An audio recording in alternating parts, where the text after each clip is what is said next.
Before we start, could I just request those at the back to come and fill up the seats in front, please, so that the latecomers can take the seats at the back. Please come and fill up the seats in front. Don't worry, don't be shy. Bante won't ask you questions. Come.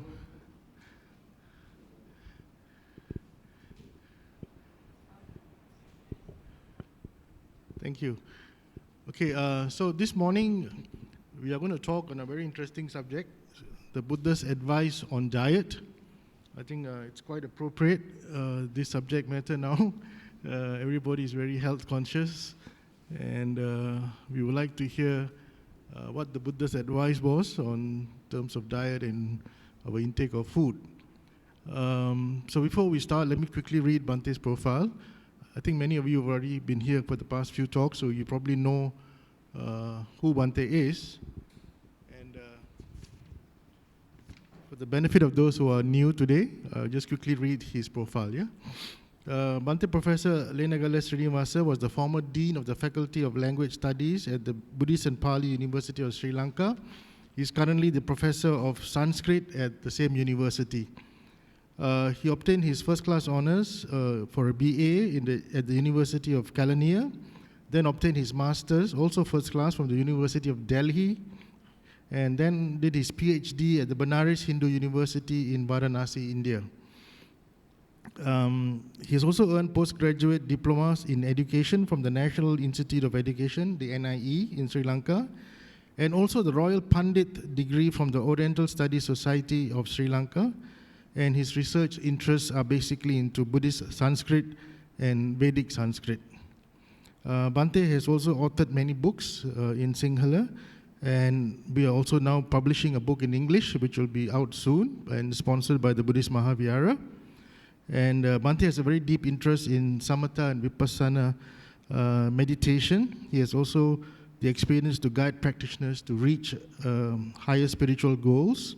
And he's also the founder of his pet project currently, the Satimat Viveka Senusa, which in English says it means Center for Mindfulness and Relaxation at the Ruwanvela in Sri Lanka.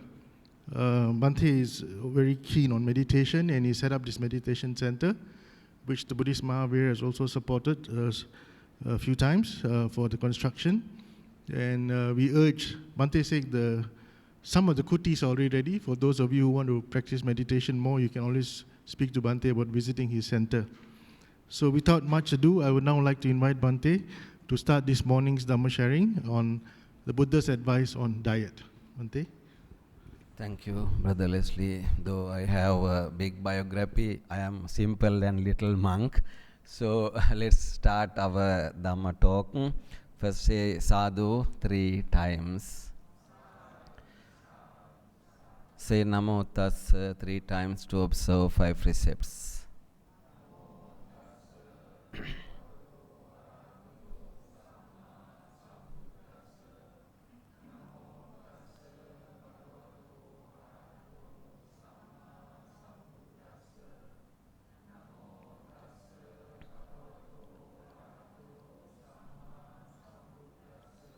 Buddhaṃ saraṇaṃ gacchāmi, Dhammaṃ saraṇaṃ gacchāmi, Saṅghaṃ saraṇaṃ gacchāmi, Dutiyampi buddhaṃ saraṇaṃ gacchāmi, Dutiyampi dhammaṃ saraṇaṃ gacchāmi,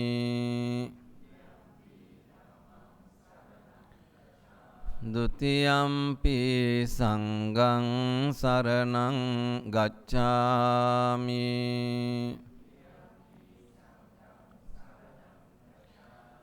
Tatiyampi buddhaṃ saraṇaṃ gacchāmi,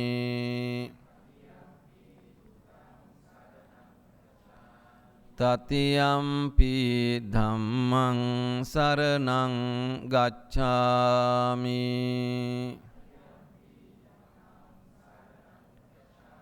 තතියම්පි සංඝං සරණං ගච්ඡාමි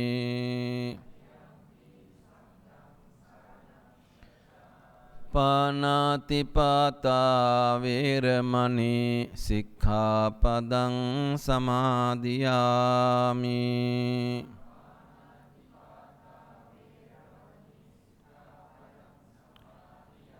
අදින්නාදානා වේරමණී සික්ඛාපදං සමාදියාමි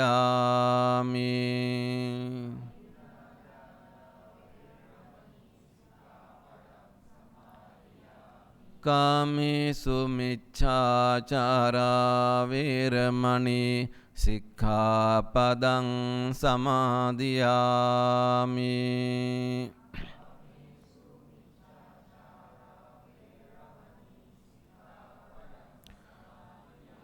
මුසාවාදා වේරමණී සික්ඛාපදං සමාදියාමි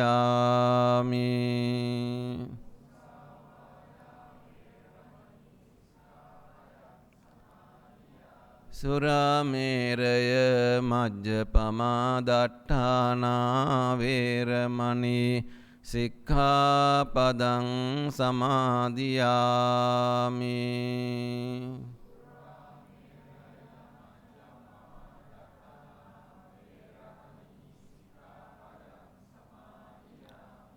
සාදු සාදු සාදු සමන්ත චක්කවාලේසු අත්‍රා ගච්ඡන්තු දේවතා සද්ධම්මං මුනි රාජස්ස සුනන්තු සග්ග මොක්ඛදං ධම්මස්සවන කාලෝ අයං භදන්තා ධම්මස්සවන කාලෝ අයං භදන්තා ධම්මස්සවන කාලෝ අයං භදන්තා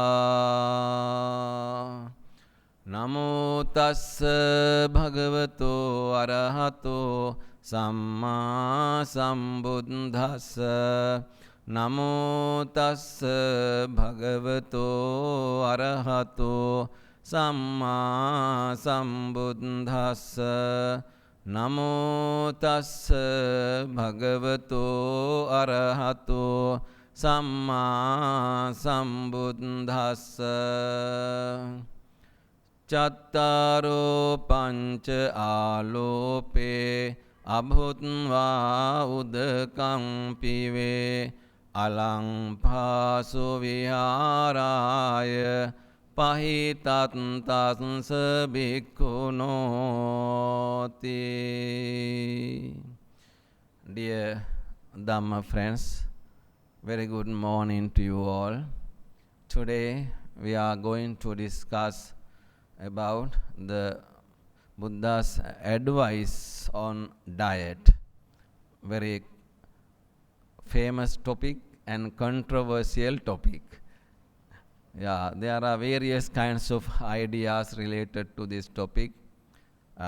In this discussion, I would like to draw your attention for many directions.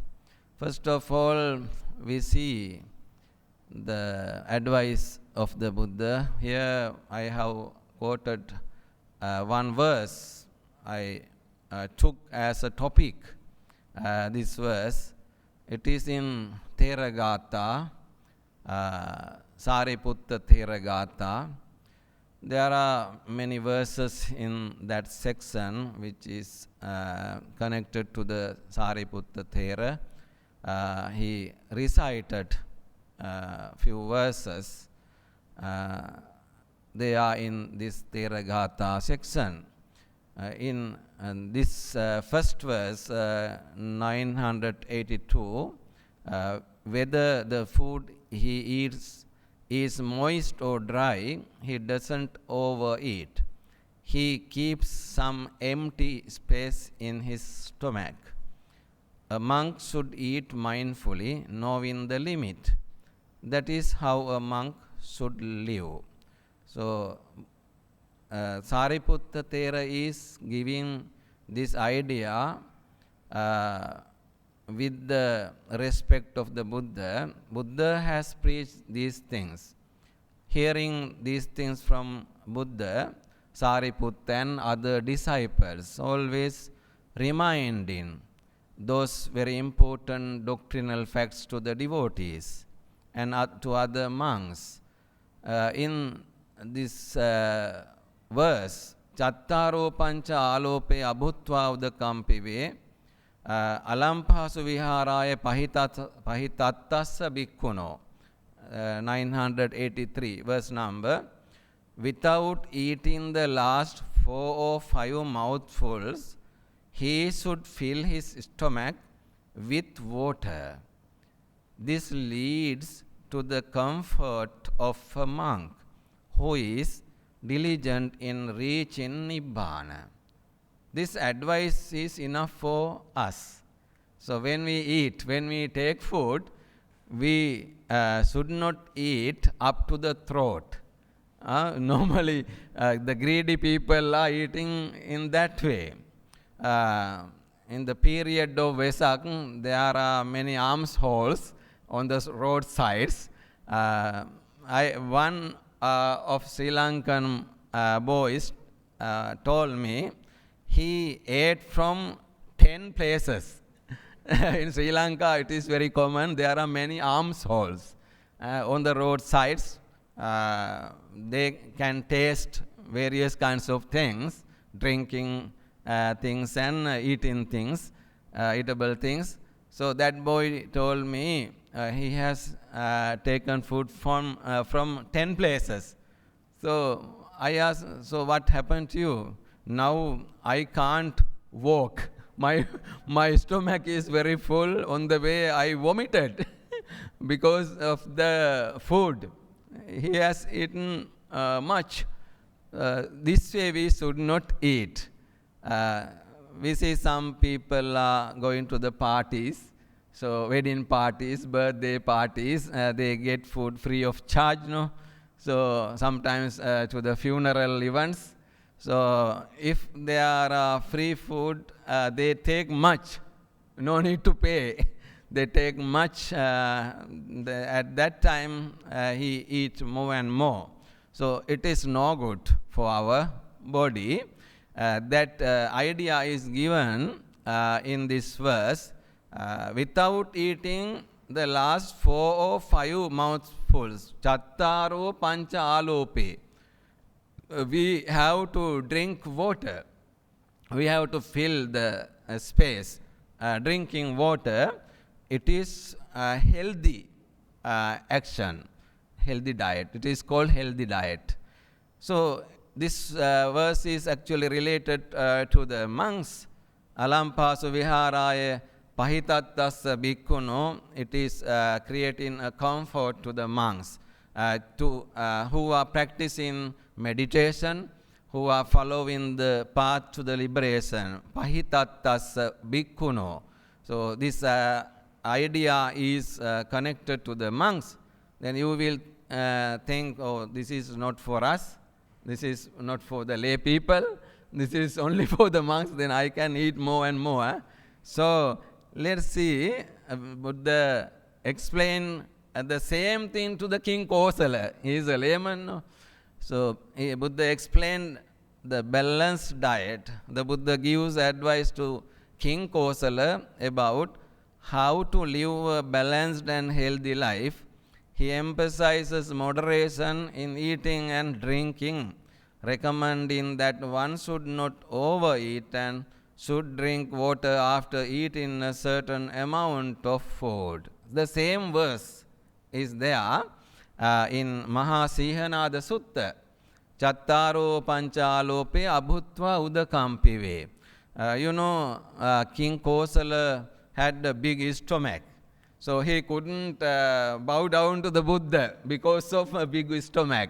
So it moves to the knee, that much big stomach. He ate much. So after coming to the Buddha, he said, Venerable Sir, I can't bow down you, as some people are saying present day also. Brother Leslie, you can, no? Can. So stomach is very big, difficult to bend down. So the King Kosala had such a position, then informed to the Buddha, Venerable Sir, sorry for me, I can't bow down, I can't worship you, knee down, it is difficult. Then Buddha said, King Kosala, you are eating much, you are drinking much, that is the reason.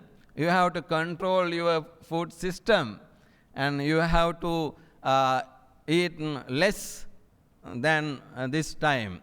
You have to reduce your food. That is why Buddha explained the same thing to the King Kosala. Chattaro panchalope abhutva udakam pive. So here is the question and answer. Food for life or life for food. So I have answered, the tick mark is there, that sentence is correct. I think your answer also may be the correct. Food for life.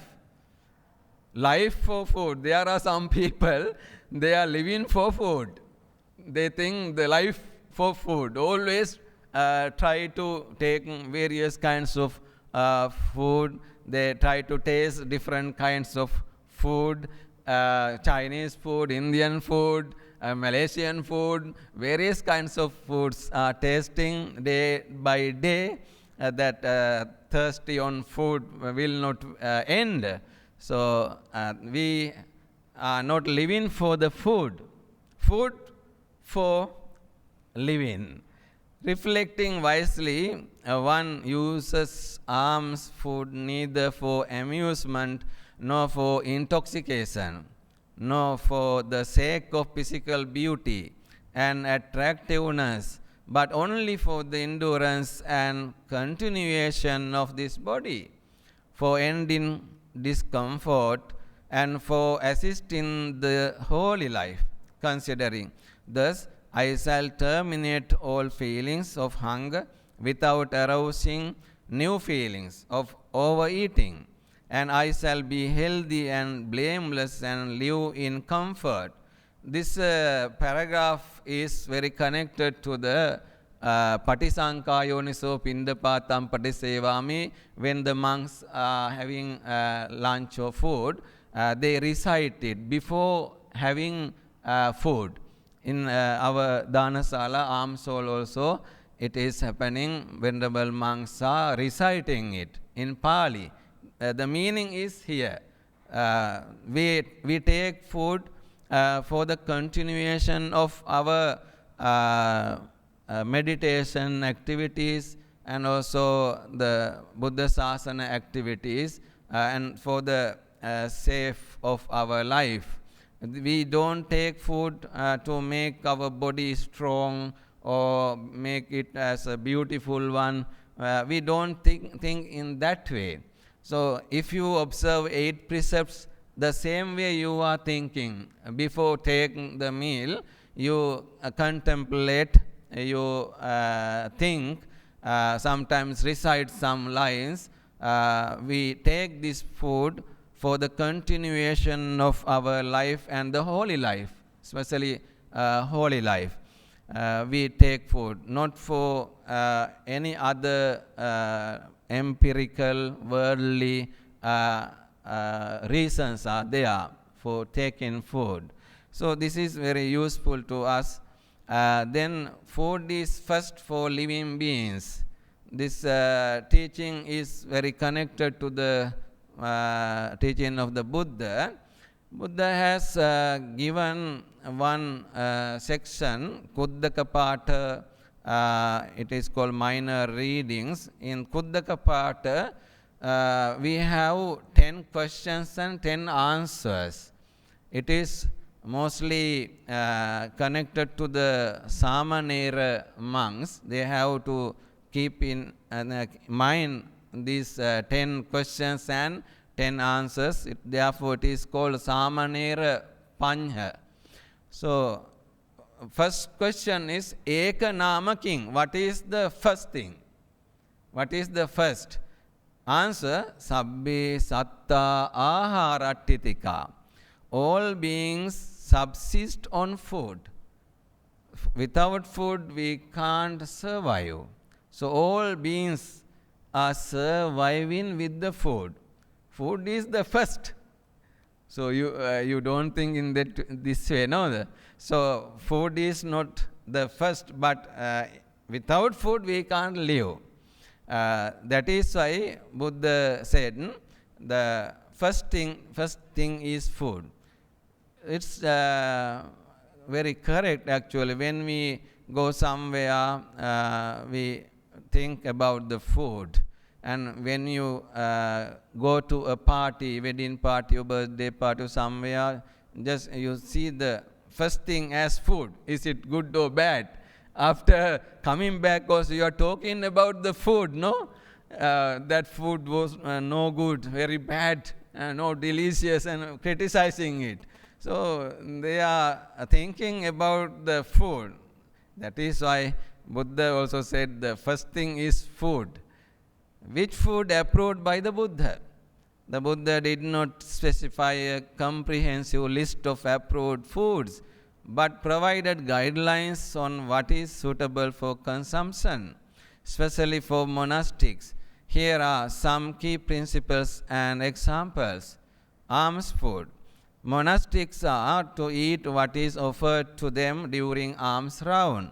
They are to accept whatever is given, as long as it meets certain ethical guidelines. When we go on alms round, people are offering many things, foods and drinks and various kinds of things. Whatever they offer, we have to accept.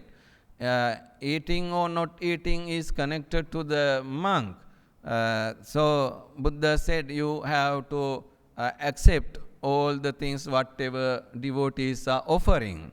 Use in your bowl. Meat eating in Buddhism, non-violence and compassion. Food that does not involve the killing of animals specifically for the person consuming it is generally approved. The Buddha emphasized non-violence and compassion towards all living beings.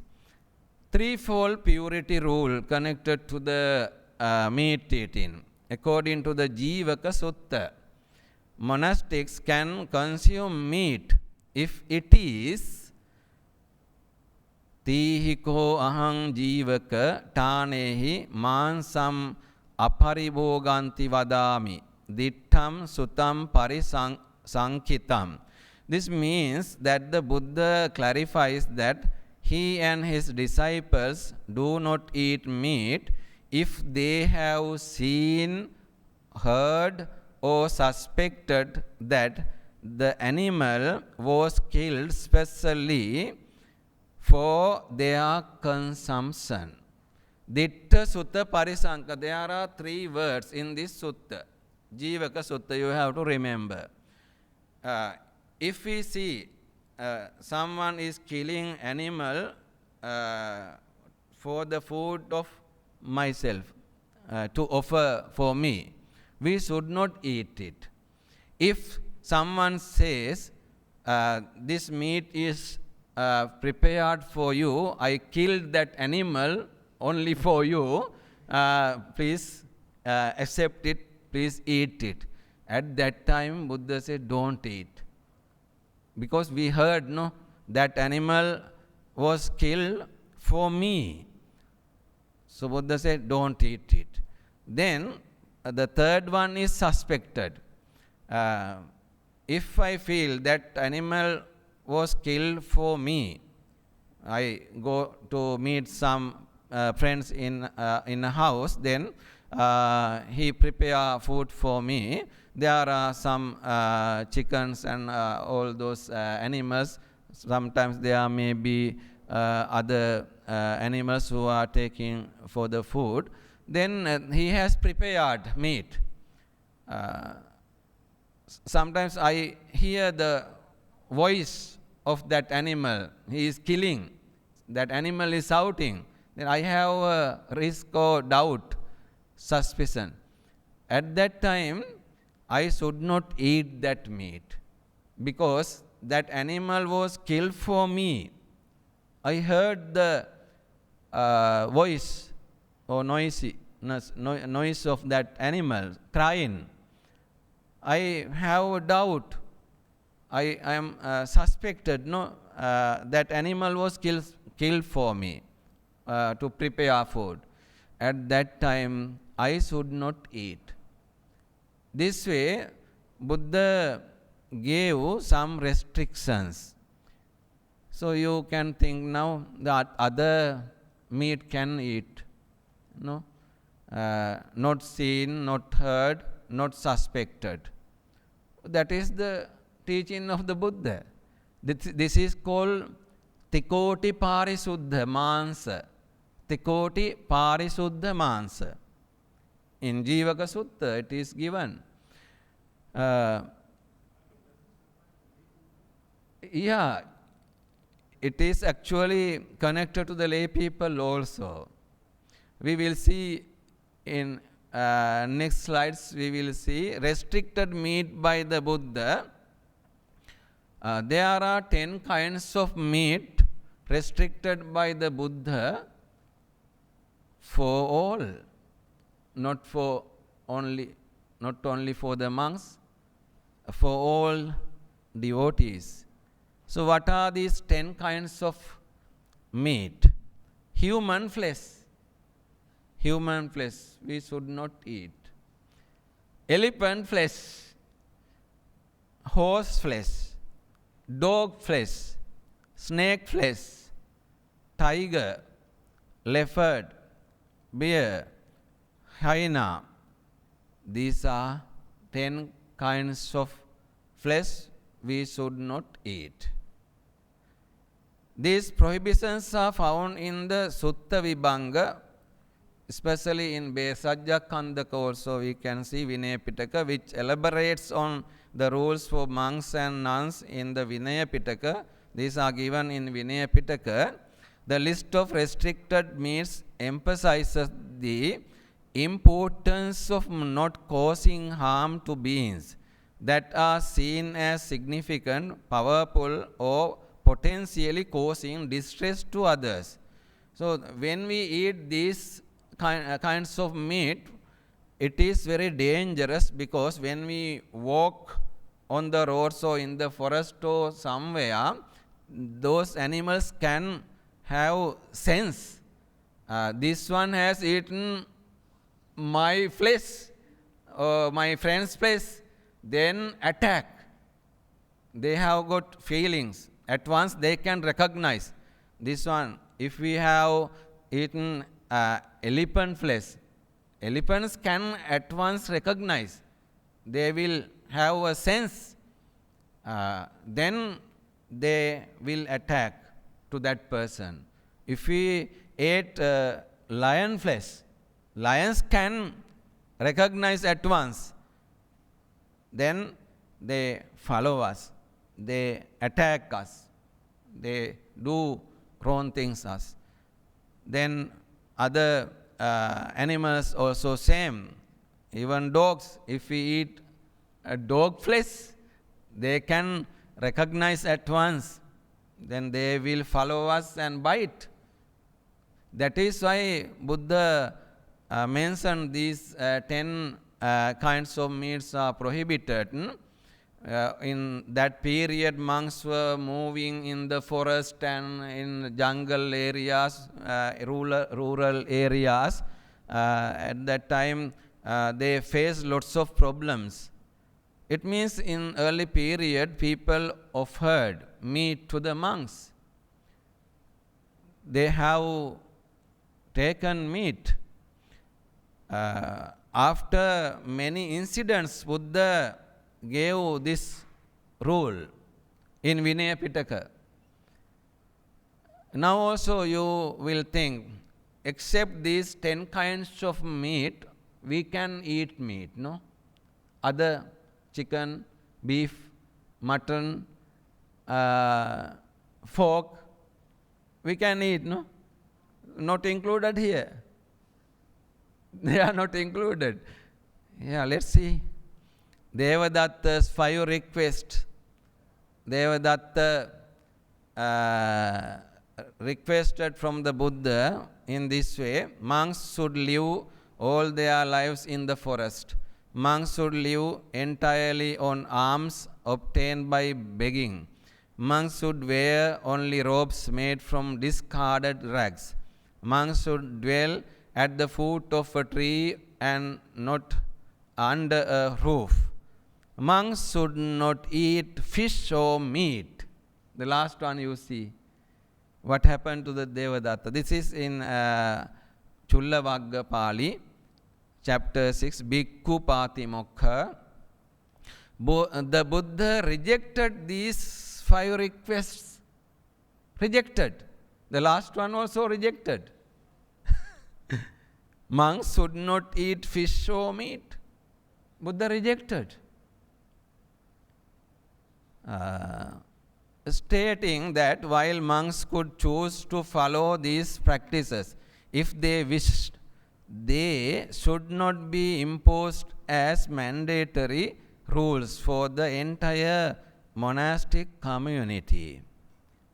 According to these things, we can see Buddha hasn't prohibited meat eating, no? So why we are talking about vegetarianism? Mostly people are talking about vegetarianism. Buddha didn't make any rules to stop meat eating. In Jivaka Sutta, Buddha explained which meat can we eat. In many suttas I have read, Buddha gave some instructions. We should not accept raw meat. Raw meat. Amaka mansa patiggahana pativirato hota. In many suttas I have found it. Amaka mansa means raw meat. We should not accept raw meat. Cooked meat, except those meats we can have according to the teaching of the Buddha. This is the Buddhism. So there are many explanations given by many people. It depends on the person. We will see which food is recommended for lay persons in Buddhism.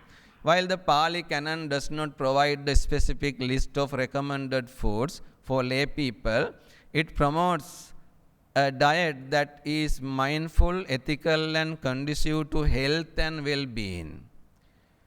Lay followers are encouraged to practice moderation, avoid harming living beings, and choose foods that support their physical and spiritual development. The rules which are given by the Buddha are mostly very connected to the lay people also. So, Buddha wanted spiritual persons in this society.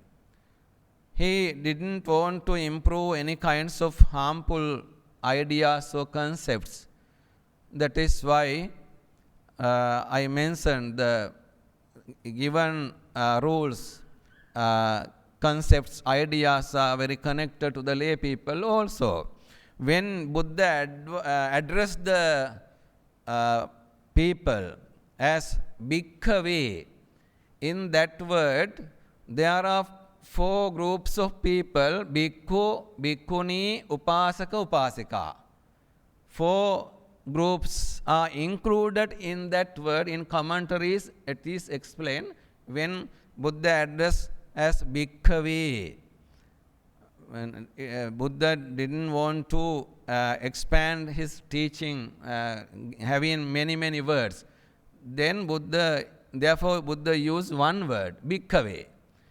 In that word 4 disciples are there: Bhikkhu, Bhikkhuni, Upasaka, Upasika. Upasaka, Upasika connected to the lay people who are the following the path of the Buddha or teaching of the Buddha. Try incorporating the following ingredients into your daily meal plan. These things are very connected to the Buddhism. In Besajja Kandaka, in Vinaya Pitaka, there are mentions. I have taken their English names here. Vegetables, fruits, nuts and seeds, legumes, roots and tubers, whole grains. These are eligible food. So some kinds of proteins also can be taken eating these kinds of foods. Some doctors are saying we have to eat meat to get some kinds of proteins. We can't have those kinds of proteins which are connected to the meat from vegan foods. But there is a new finding. When we eat these kinds of seeds, nuts, legumes like mung beans, black-eyed peas, kidney beans, lentils and chickpeas. In these seeds, there are the proteins which are connected to the animal meat, flesh, animal flesh. Dairy, cheese, yogurt, milk, ghee, herbs and spices, garlic, ginger, cardamom and these things. Healthy fats, coconut milk, full fat dairy, avocado, coconut oil, mustard oil, olive oil, peanut oil, sesame oil. Protein sources, tofu, legumes, dairy, nuts and seeds. Meals and snacks should focus on fresh, whole food flavored with herbs and spice. Additionally, adding non-starchy vegetables like greens, brinjals or tomatoes to your meal will provide a boost of fiber that can help you feel satisfied for a longer period of time after eating. So there are many kinds of food systems we can eat and we can survive. We will not die. Some people think if we don't eat meat, we will die soon. There is no such kind of idea.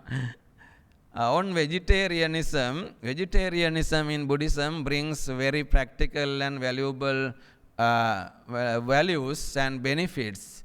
This is a beautiful lifestyle, a culture of elegant eating and full of humanity.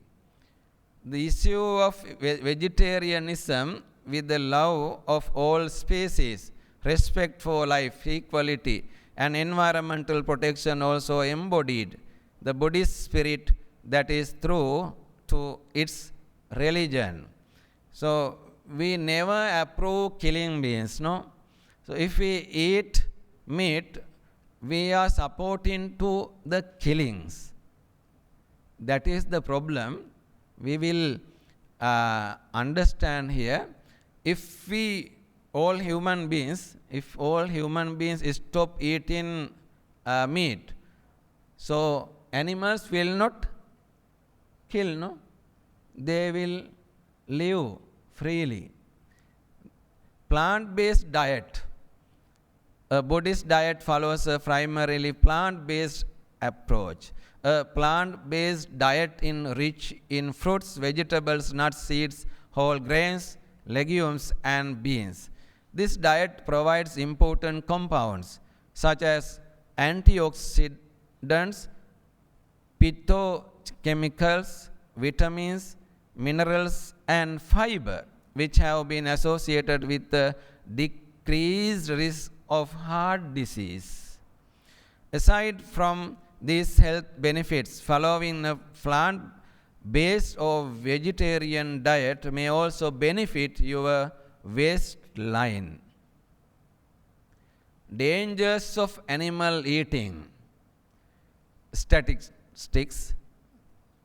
Samahita Nature Foundation, a Sri Lankan scientist who is living in America, he has done a research, Dr. Ananda Mahinkanda. So according to his research, I have taken these things. 70 billion farm animals are killed every year. See how many animals are killing? 70 billion farm animals are killed every year. 200 million a day. One day, 200 million animals are killing for the food of human beings. That is 10 times the world population. Including wild animals and fish, it is 1.2 trillion per year. To feed animals for food, a huge number of resources are wasted. The world can't sustain that way. 70% of the world's grain production is used to feed animals, while 1 billion people are in poverty without food. We can use that food and completely eradicate poverty and hunger if we stop animal eating. They spend much money for feeding animals for the flesh. All the major world problems are caused by animal farming, namely water shortage, food shortage, global warming, and other environmental disasters such as soil erosion, destruction of forest and sea erosion. To produce 1 kg of vegetable, it needs only 150 liters of water. But to produce 1 kg of beef, it needs a staggering 15,500 liters of water, causing a huge water shortage in the world. To produce 1 kg of animal protein, you need 7 kgs of plant protein. What a crime. So there are many places in the world as animal farms, no? They are using lots of things to feed them. All transportation in the world emits 13% of carbon dioxide, but animal agriculture emits a staggering 51% of carbon dioxide with methane and nitrous oxide. Animal agriculture, we have used AG as agriculture, shortened form. Animal agriculture is the #1 contributor for climate change. 91% of the Amazon forest destruction is for clearing the land for animal agriculture. Animal agriculture is another section, animal agriculture. That is the major reason for extinction of species. Ocean dead zones are created by high volume fishing. Major reason for the non-communicable diseases, it is named as NCD, is consumption of animal protein. Because of having animal protein, we are having non-communicable diseases. In Sri Lanka, 82.5% of people die from non-communicable diseases. Sugar, it means diabetic, cholesterol and various kinds of problems, pressure. In Sri Lanka, almost every family is suffering from NCDs, cancer, heart disease, diabetes and hypertension, fatty liver. These problems are arising because of eating flesh, animal eating. That is why it is danger. Coronavirus and all the major viruses such as swine flu, H1N1, mad cow disease, Ebola, COVID are all coming from animals. They came from the animals. physically and spiritually, we are really sitting on a time bomb. Those who follow proper Buddhism with non-violent principles will only enjoy peace. Now, what do you think? Do you think you should eat meat more and more? According to these informations, we have to get one decision. It's dangerous. These days, various kinds of chemicals are using to feed animals. You know, in my area in Sri Lanka, there are many farms for the chickens. So I get various news about the feeding those chickens. They are selling after 25 days. After 25 days, they sell those chickens. They use chemical things, various kinds of proteins. They put into eye some drops. 2-3 days, the bird is crying because of the pain. Then they inject some kinds of medicines to make full body, make the body grow. So, hormones. After 25 days, that one is very big. 2 kilo, 1 kilo, they can earn money. 1 kilo, 1,000 rupees in Sri Lanka. So, chicken. If he has got 1,000 birds, he can be a very rich one. No? They are doing it for money. Very dangerous. Poisonous. If we eat these kinds of flesh, what will happen to us? We will die soon. Cancer. There are common diseases as cancer, diabetics, and all those things are very common. Heart attack. These are because of eating such kind of dangerous flesh. The chapter 8 of Arya Lankavatara Sutra is contributed for the discussion of vegetarianism in Mahayana tradition. So, in this section, we can learn the Mahayanist doesn't like to eat meat. In Lankavatara Sutra, it is connected to the Mahayana tradition. I have read this sutra. So, the chapter 8 is separated from the vegetarianism. So, there are few points given by them. Number 1, relativeness. Before eating, we have to think all sentient beings are constantly going through a cycle of transmigration and stand to one another in every possible form of relationship. Some of these are living at present even as the lower animals. While they so differ from us now, they all are of the same kind as ourselves. To take their lives and eat their flesh is like eating our own relatives. So, in this birth cycle, they have got both as our mother, parents, and sons, daughters. So, if we eat them, we are eating our mother, we are eating our father. We have to think in that way. In this sutra, it is explained. Second one, compassion. Bodhisattva is a person who is full of compassion and he thinks others as if they are himself.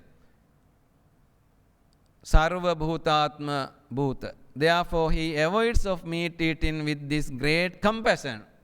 With the compassion, we can't eat meat. We have got compassion towards animals. Therefore, we can't eat meat. Eating meat causes for the entire transformation of the body. Due to that reason, the body emits an offensive and poisonous odor. Animals are keen enough to sense the approach of such a person. This is bad for the development of good qualities of bodhisattva qualities. They can't practice compassion due to meat eating. This is very connected to the bodhisattva life. So in this sutra, it is saying that if we eat meat, the animals can experience the sense of that. They will attack to that bodhisattva, and also bodhisattva also will not have compassion towards them. The animals are frightened from him and try to attack or leave that person. It will be a cause for the damage of kind heart and friendly heart. Then fifth one, goats will not help him. No protection from the goats. If we eat meat, goat will not look at us. They will go away.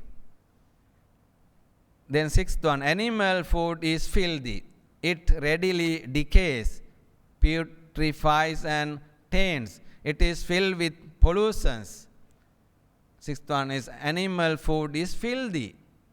Mostly they are talking why we enter dead bodies into our body. We should not enter dead bodies into our body. So this body will become a cemetery, no? So various kind of dead bodies are inserted into our body. So it is no good. Seventh, the eater of meat shares in this pollution spirituality. So those are the facts given in Lankavatara Sutra. They are very useful, though they are connected to the Mahayana tradition. Dinner. Now I go to the last point. Last point is dinner no good. Don't take dinner from today. After hearing this, you will avoid it. In Ketagiri Sutta Majjhima Nikaya, the Buddha emphasizes the importance of following the discipline, including the rule of eating only during the designated time before noon. This helps maintain mindfulness and aids in their spiritual practice by avoiding the heaviness and lethargy that can come from eating later in the day. This time also Brother Leslie will ask, is it connected to the lay people? Yeah, it is connected to the lay people also, not only for the monks. Because I abstain from eating at night. By so doing, I am free from illness and affliction, and I enjoy lightness, strength, and a comfortable abiding. Buddha said this. Buddha addressed the monks, because I abstain from eating at night. By so doing, I am free from illness. It means dinner is producing illness, no? If we have very hard, big dinner, it is a cause for the sickness. Digesting is not happening well because we are on the bed, we are not working. It is a very simple thing we can understand. Daytime, no problem, we are working, we are doing many works.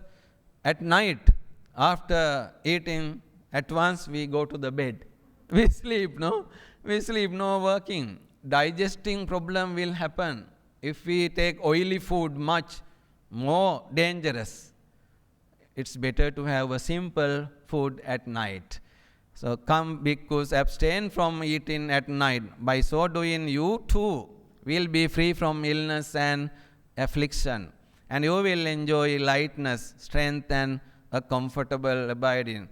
After giving this instruction, the monks were saying, Venerable Sir, we had a rich food at night. Daytime we didn't have any rich food, because when we move to obtain alms, daytime, people are not in the houses. They have gone for their works, jobs and other places. Only few people offer food.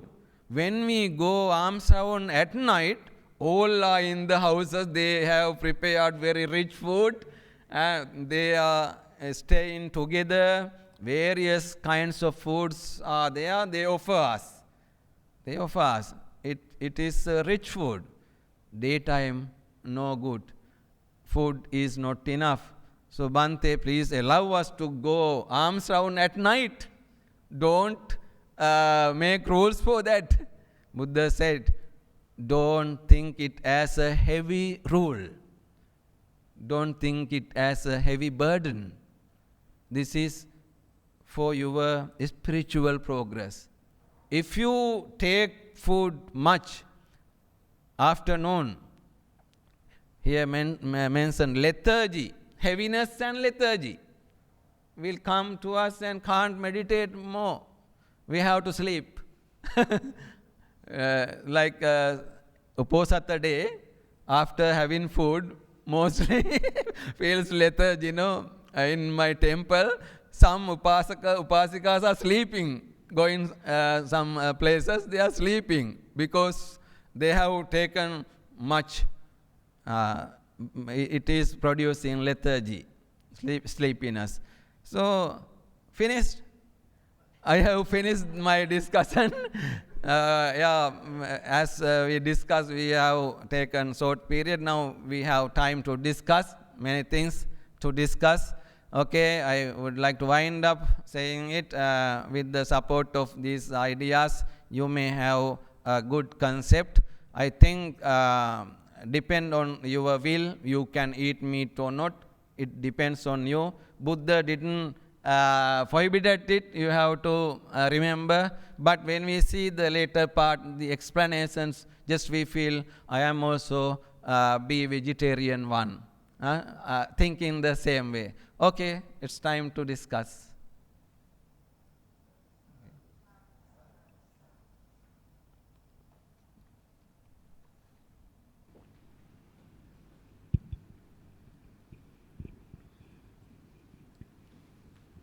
I'm sure there's many of you with questions on your diet. Please use the mic to ask the question. Bhante, for the purpose of academic, all right, the choice is up to each individual on how they understand from the Buddha's teaching. So from what we understand from the Jivika Sutta and the Mahayana Sutta there, is there by any chance that it started with Evang Me Sutang, or it is something that only come in later? Otherwise, it would be seen that the Buddha contradicts himself. Yes, it's a common question.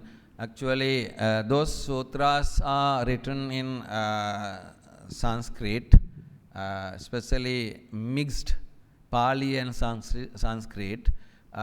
They are named as Buddhist hybrid Sanskrit sutras. Buddhist hybrid sutras. It means Pali and Sanskrit mixed. They are starting Evang Maya Srutam Bhagava Raja Gruhe Viharati. Sanskritized. They have given them as the expressions of the Buddha. They have created. These are the later discourses, not preached by the Buddha. Those sutras are created by Mahayana scholars, Mahayana Buddhist scholars. So they wanted those sutras to be connected to the Buddha. Buddha has preached this Lankavatara Sutra. Also same, in the beginning it is given Evang Maya Srutam Bhagava. Buddha taught this sutra to the Ravana, Sri Lankan king at that period. There's a story in the beginning, then many chapters are there. Here I mentioned the chapter 8. Chapter 8 is named as Mansa Bhaksana Parivarta. Mansa Bhaksana Parivarta, the chapter which is called vegetarianism. connected to the vegetarianism. So, brother, these sutras are were composed by the later Buddhist scholars. These sutras are not preached by the Buddha, but they are starting in the similar way in Pali Suttas, Evam Me Sutang. Yeah.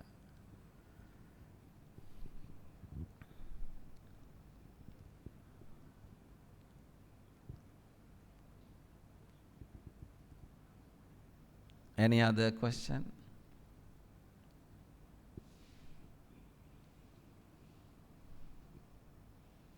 Bante, sorry, I got one question. I think one of the first few slides, you mentioned that the Buddha advised not to finish the last 4 or 5 mouthfuls and then drink water. Doesn't that imply wastage? I mean, you've been served food, you've overtaken more than what you require, and then you throw it away. So is that a good practice? If you look at one of the slides. Oh, okay. In one of the first few slides, you mentioned that the Buddha advised the bhikkhus to keep the last 4 or 5 mouthfuls and then have water. Okay, okay. Well, to me, it seems like wastage of food. Right? I mean, the monk or the bhikkhu shouldn't have accepted so much of food. They should know what is enough for the daily consumption and not waste food. Yeah. It seems a bit contradictory to me. I mean, Okay. So, wasting food is not approved by the Buddha. So, when we obtain food, so we have to obtain it as enough. We should not take much. Buddha said we have to think about patta pamana. Bhojanesu mattanyo. We have to know the limit accepting the food and eating food. So, sometimes people are offering and offering, delivering food. At that times, because of the friendship, they offer more and more. Bante, please take some, another spoon, like that. So, sometimes they accept, but they can't eat. They will give back, please throw it. It is no good. Buddha didn't approve the wasting, even water, even food or anything, even the robes also. We have to use them until the last point. So, food, if there are excess food, we have to give those foods to other persons. And also we can give them to the animals also. Don't waste. So, this is the instruction of the Buddha. So, before accepting food, we have to think about the amount, which amount can I finish. We have to think it as monks. So, lay people also should think. When we see many kinds of food, we take and take, we fill our plate, getting all those things, but we can't finish. The difficulty is there. Therefore, Buddha mentioned, don't waste food.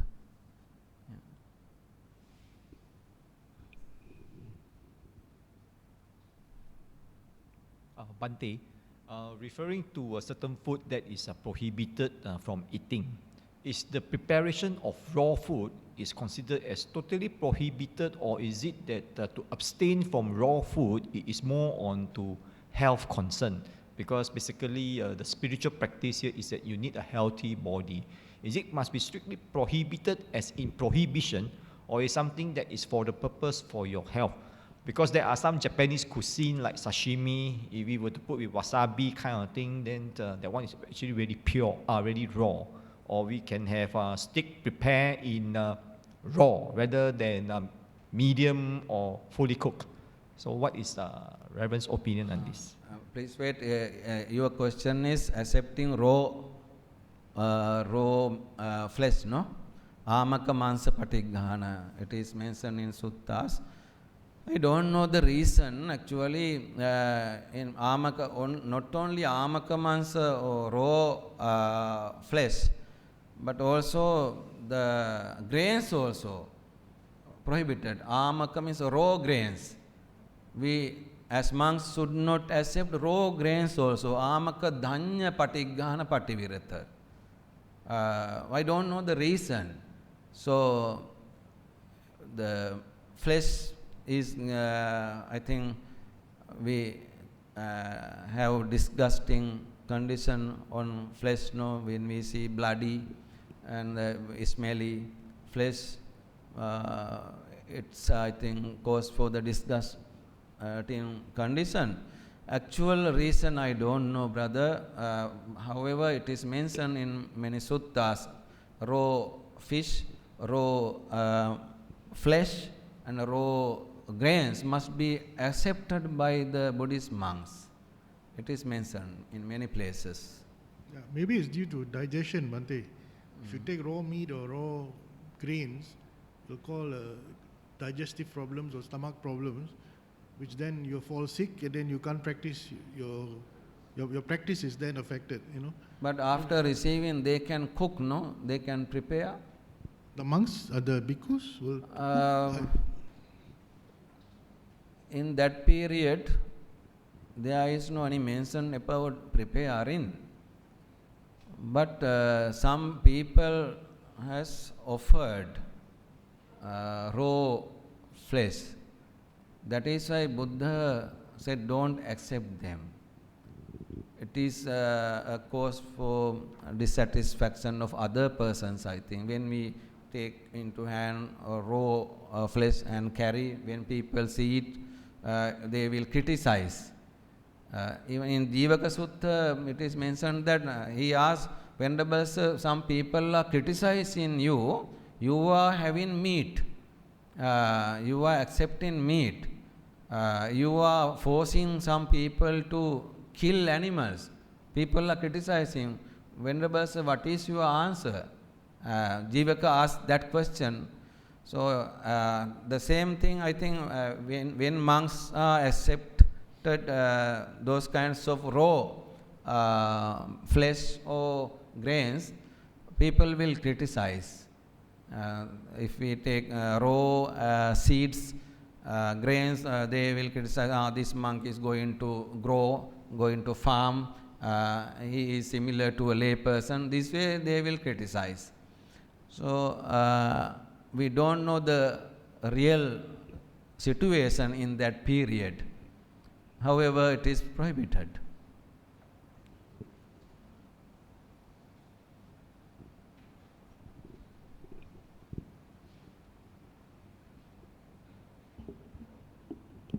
Thank you, Bhante, for sharing.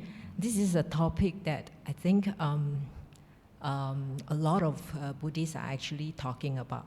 And from my personal observation, I noticed that Mahayana and Theravada, the devotees, when they come to temples offering food, Mahayana almost is 100% vegetarian. Whereas the Theravada, we tend to see there are devotees that come with non-vegetarian food. And like what Bhante shared, that Buddha never strictly prohibited Buddhists must not take meat. And I think I learned from other Bhante were sharing, being a Buddhist, we don't need to be a vegetarian to be a Buddhist. However, on the path of spiritual progress, we will know what to do, what we need to purify our body. And like what Bhante shared, the more carcass we put inside our body, and we will experience that sankhara, the discomfort during the meditation, and we will know what to do. That is when our wisdom arises.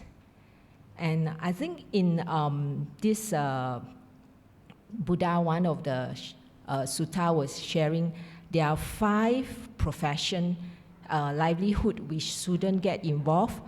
The weapon, the intoxicant, the poison, the trading of human, and also trading and selling, supplying the meats.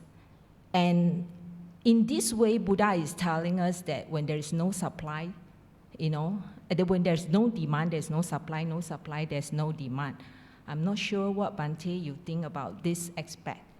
Actually, I had that slide also. I reduced it, 5 own businesses. Mansa Vanija, it is prohibited to sell flesh, meat. Buddha has restricted it. The other thing is, if he prohibited meat eating, what will happen to the people who are living in the forest? They are living with the meat. Their main food is meat, killing animals and taking food. And the fishermen, their livelihood is going on with the fish.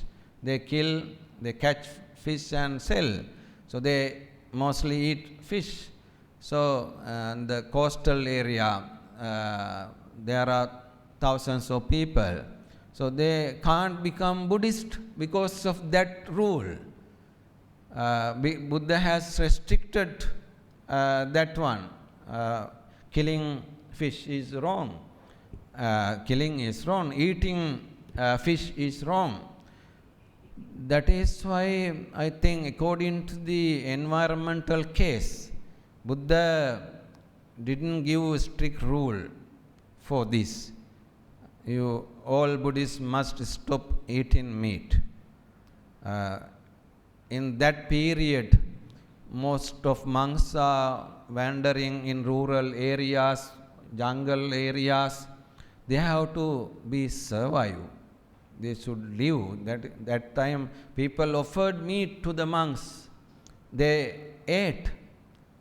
They took them as lunch. If Buddha prohibited, those monks will face a big problem, food problem. We have to think about the environment in that period. That is why Buddha didn't give a strict rule for this. We have to consider more and more about this fact.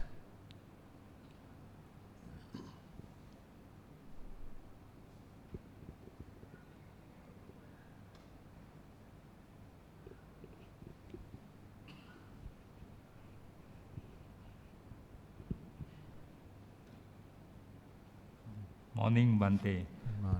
From the perspective of the Hindu culture, like let's say the Vedas and the Buddhism, I think what's their perception on meat eating? Because for example, the avihimsa, ahimsa and everything is commonly shared, and then it's part of the Hindu culture, millions of years for them.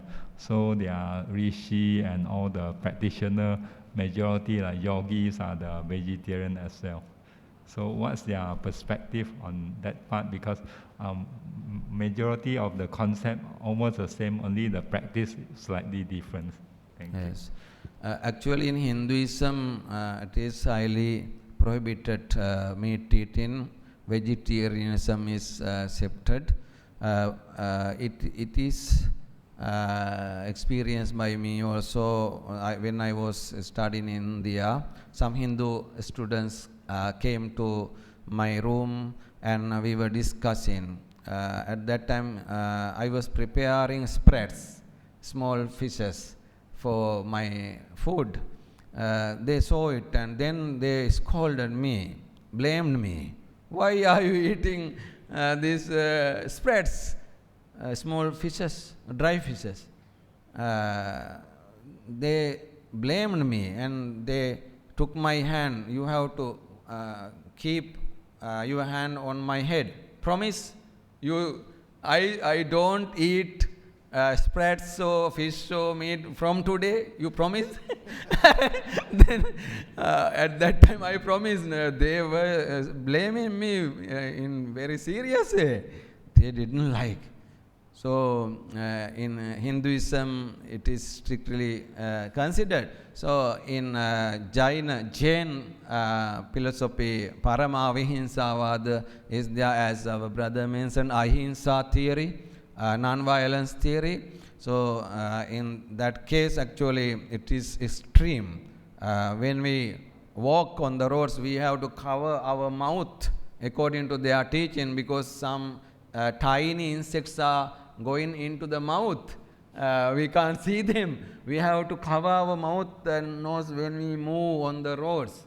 And when we walk, we have to wipe out the road using some kinds of very cotton-made brooms.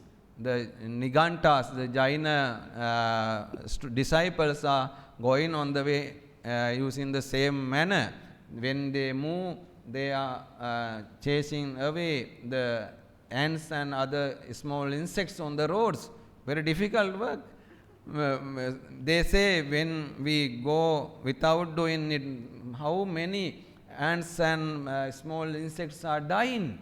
You are bad and sinful person.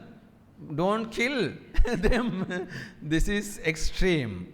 So we should not follow that way. Buddha refuted extreme conditions. We don't have a thought to killing all those beings. When we walk on the roads, many insects are going inside our mouth, dying. We don't know. Some bacteria and various kinds of small tiny creatures are there. We can't find them. Mindfully, we are not doing it. Therefore, no sin. It is not a sinful action. In Hinduism, especially, they are following vegetarianism. So some influences are they are connected to the Jain philosophy for the Hinduism.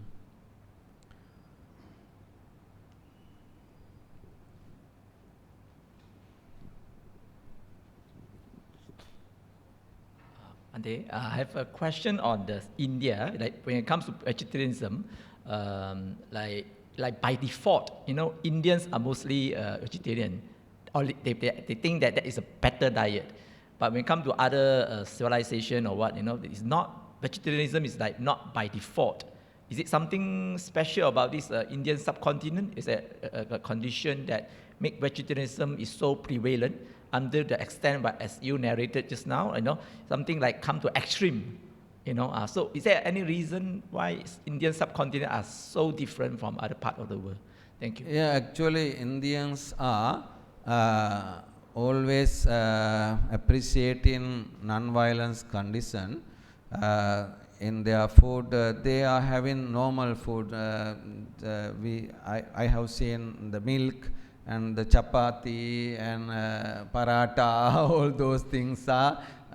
They are having for breakfast, lunch and dinner. All times they are having these things. Sometimes they don't eat rice also, only roti.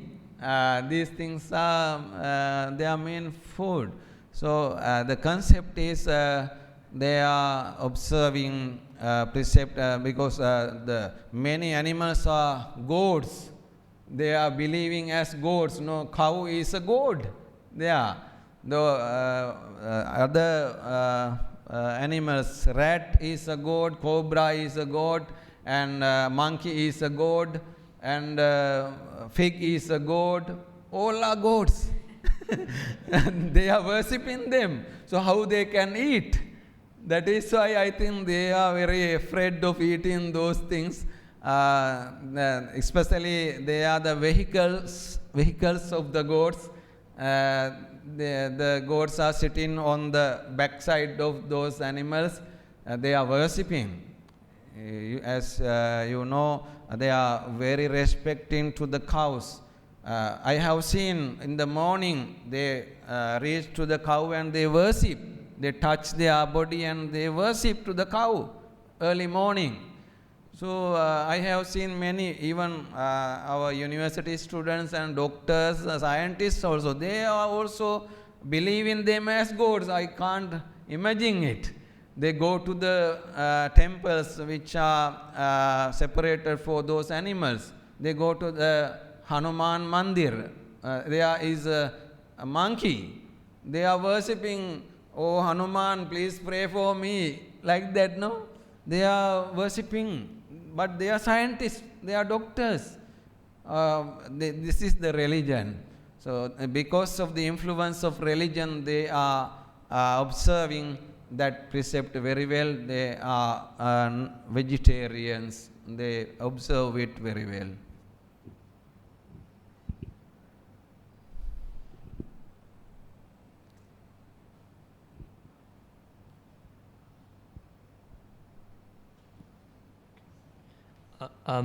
Morning, Bante. I Morning. wanted to ask about the Mahayana Sutra you mentioned earlier. And in one of the points mentioned was if you eat meat, there would be no protection from the gods. And another one is somehow if you eat meat, it kind of like pollute you spiritually. I want to ask about, is it possible for that to happen? And I also want to ask about another thing, because some Mahayana Buddhists, they said that we shouldn't eat garlic or onion because it's kind of smelly and the gods doesn't want to approach us, but the gods really love people who eat onions and garlic. I want to ask about this. What do you think about that? Thank you, Bante. Oh, good question, brother. Actually, Buddha also mentioned, if we consider meat eaters are polluted ones, so do you think cows and other animals who are eating grass, they are pure persons? Are they pure ones? Because they don't eat meat, they eat only grass. Do you think them as arahants? Do you think them as very purified ones? Buddha said, the eating is not creating a spiritual one. Eating is not creating a spiritual one. Please remember that sentence.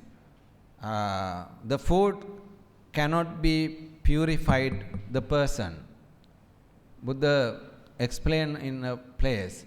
So, according to Mahayana sutras, they say the gods will not respect you because you are eating meat.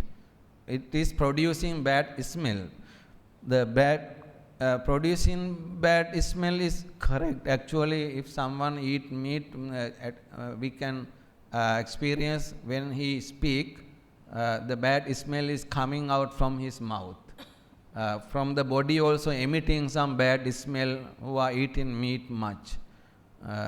As some persons are there who are using alcohol daily, at once we can smell from his body the alcohol is emitting, bad smell is emitting. If there is someone who has used alcohol, at once we can recognize, oh, he has taken alcohol. So in the same way, if someone eat meats, the bad smell is emitting from the body, and also there's the teaching, the gods will not respect him. According to Mahayana tradition, it is given. We don't know the actual nature. We can't see the gods, whether they are worshipping us or not, we can't see. If we are there with spirituality, actually in many suttas, even in the Uposatha Sutta, it is mentioned that if human beings are full of Uposatha Sila precepts, gods are worshipping to those human beings sitting there in the heaven. They worship. Even the Lord of Gods, Sakka, also worshipping to those people who are observing precepts, who are observing spiritual practices. They are venerated by the gods. It is given. The actual situation we can't see because these things are invisible things. However, if we are pure, if we don't eat meat, ourselves, we have got very strong thought. I am vegetarian, I am free of alcohol, I am spiritual one. Then there arises strength, mental strength and physical strength towards us. So let's try to practice these two things, vegetarianism and free from alcohols and drugs. I think not all vegetarians are good, Bante. Okay. Hitler is a good example. He's a vegetarian, but look at what he did. There's just one more question on this biological evolutions. Like in the modern scientific perspective, always thinks that human are evolved, from Africa. We were primates. We eat fruits on the tree. So for vegetarians, they will justify, for millions of year evolutions, we have been primates. We have been, apes. So we have been eating fruits. But then because after that, Africa have turned into desert, or savanna, so they have to come down from the tree and start to learn from other lions, lions especially, how to hunt. So they start eating meat for thousands of years. So for vegetarian, they will argue that, since we were primates, our ancestors were primates, so we should be by default a vegetarian. But for the non-vegetarian, they will argue that, we have been hunting for many years, in the savanna in Africa. So then after that we evolved. So that's why they justify why we should be non-vegetarian, we should eat meat. So my question is that in Buddha scripture, narrate anything about the historical path of this humanity? Originally, were we vegetarian or were we meat eaters, or both? Or no? Thank you. Actually, there are many scientific investigations. Our mouth, our teeth are produced by nature to thresh the grains and those kinds of vegetable things. Our teeth are not for the tearing flesh. The animals, the beings who are having this type mouth, they don't eat flesh. Think about cow. They eat grass. They are threshing this grass using this kind of teeth. They don't have very tiny and long, what is called that then? Incisors. So that kind of teeth we don't have. Naturally, they are having by those kind of tigers and lions and dangerous animals. They are created by nature to eat flesh. We don't have such kind of teeth. So other animals who are having the same nature, they never eat flesh. Cows never eat. Goats never eat flesh. So we, as human beings, we are eating. We have challenged to the natural creation. We have challenged. We are using these teeth for eating flesh. That scientific investigation has done. As brother said, for a long time we have practiced this meat eating. Even today there are many people in the world, in African side, and various civilizations are there. Yeah, it is there now. There's a big tendency for the vegan food even in America, even in UK. There's a big tendency, as Dr. Mahin Kanda mentioned. In America, they are promoting now the plant-based food. They have experienced the bad effects of meat eating. There are many side effects. So now there's a tendency to stop it. It's good. So it's harmful to the human body. People argue we can't take some kinds of protein which are coming from the flesh. We can't have them from the vegan food. But scientists have fruit. We can have from those kinds of proteins from grains, some kinds of leaves, plants. We can have. It is fruit. Okay.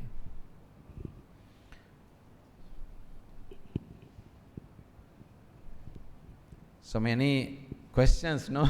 So happy. Okay, I think we have one last question, Bante, Okay. before we end. Anybody has any questions? Okay. Bante, the training for the monks, I think as mentioned earlier, that we are not supposed to, the monks are not supposed to take food, they're supposed to control on the, what you call the quantity they are supposed to take, and they're supposed to refrain from taking dinner. But does it mean that what the Buddha meant was that before noon, it's okay to take something which is solid. Then after that, it is okay to take something which is liquid, but in small forms. Okay, it's a good question. As I mentioned earlier, the early period of the Buddha, Buddha also went alms round at night. There were many problems towards the monks. Some people were afraid of the monks as thinking ghosts in front of the house, standing with the bowl. At night there was no light. When someone come out, they were afraid of monks as thinking as the ghosts. And some various kinds of charges happen to the monks when there is some stealing problem. There are many thieves. So they were captured by the soldiers or some royal officers as suspecting them as robbers or thieves. And also there's another incident. One lady throw out the water, bad water from her house. Then the monk was got wet because of that water. It was another problem. And also some charges happen related to the women. Monks are moving here and they are at night in the villages. There may be some cases related to the women. They are associating women and they are having connection with the women's people were charging. So stop all those things. Buddha restricted to go alms round at night. As you asked, after noon, monks can go alms round. People can offer such kind of things as you have heard, ghee, and also some drinking things, herbal drinkings, and also the things which are very useful to the monks. In the period of Buddha, as you heard, Chatumadura, 4 kinds of delicious medicinal thing. They are honey and ghee, butter, and also the what is called sugar cane. How to translate it? Chatumadura mee pani vendaru gitel uksakuru kela. Jaggery, no? Jaggery and butter, ghee, and palm sugar. Farm sugar cane, no? Yeah, sugar cane or palm sugar? Yes, yes. These things can offer to the monks some soft drinks and also soft food. The Chatumadura means 4 kinds of food. It is herbal and also medicinal thing. It can be cured various kinds of diseases. It was approved by the Buddha.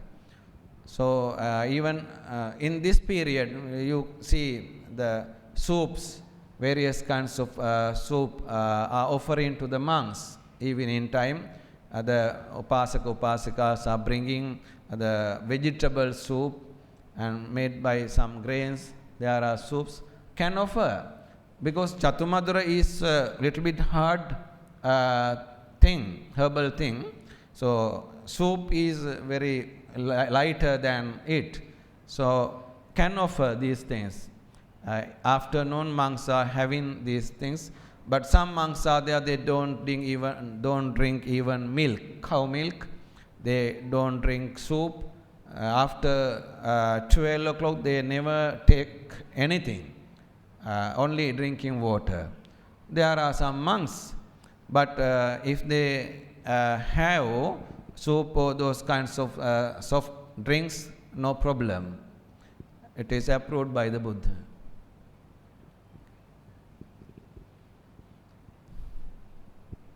Okay, any other questions before we end? Okay, one last question from me. Okay. King Kosala, you said he had a problem bending down and paying homage to the Buddha. Yes. So after the Buddha's advice, what happened to him? Buddha? After the Buddha's advice to King Kosala, did he lose weight? Yeah. Actually, he followed. The advice of the Buddha. He became slim. Yeah, according to commentary, it is explained. He followed the advice. Always, he was always coming to the Buddha, listen Dhamma, and the close disciple of the Buddha, and he followed the advice. Okay, brother, let's finish now.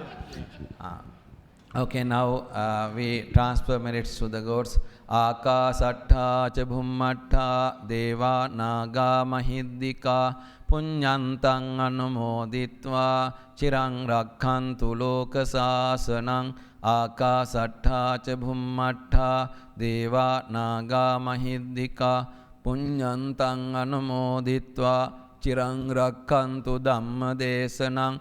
Akasattha ca bhummattha deva naga mahiddika punyantang anumoditva chirang rakkhantu mang paranti. With the support of this merit, may the gods have a peaceful and comfortable life. May they have good births in this birth cycle. May they attain final goal as soon as possible. Thinking in this way, say sadhu 3 times. Sadhu, sadhu, sadhu. May the departed ones partake this merit. All the sponsors have got departed persons, and the departed people are there who are connected to this temple. All the departed ones, including late Chief Kirinde Dhammananda Thera, and that another Upasika was passed away. Sister Bodhi, who was supporting to print our book. She was editing my book. So we transfer merits to all those persons. May they have peaceful and comfortable life. May they have good births in this birth cycle. May they attain final goal as soon as possible. Thinking in this way, say sadhu 3 times. Sadhu, sadhu, sadhu. All the devotees who are connected to us may have good life, long life, including our brother Leslie and other listeners here. You may all have good life, and all the family members may have good life.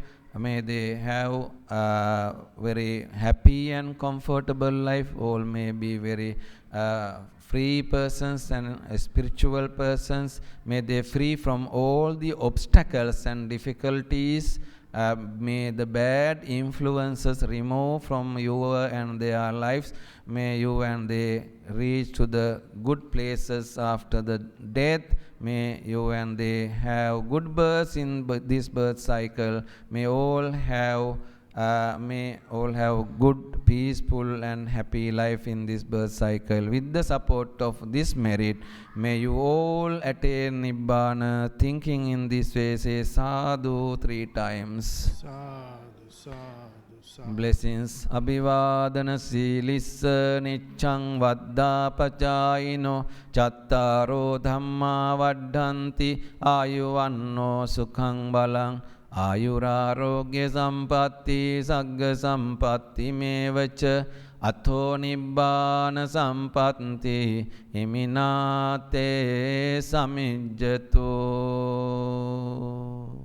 Sadhu, sadhu, sadhu.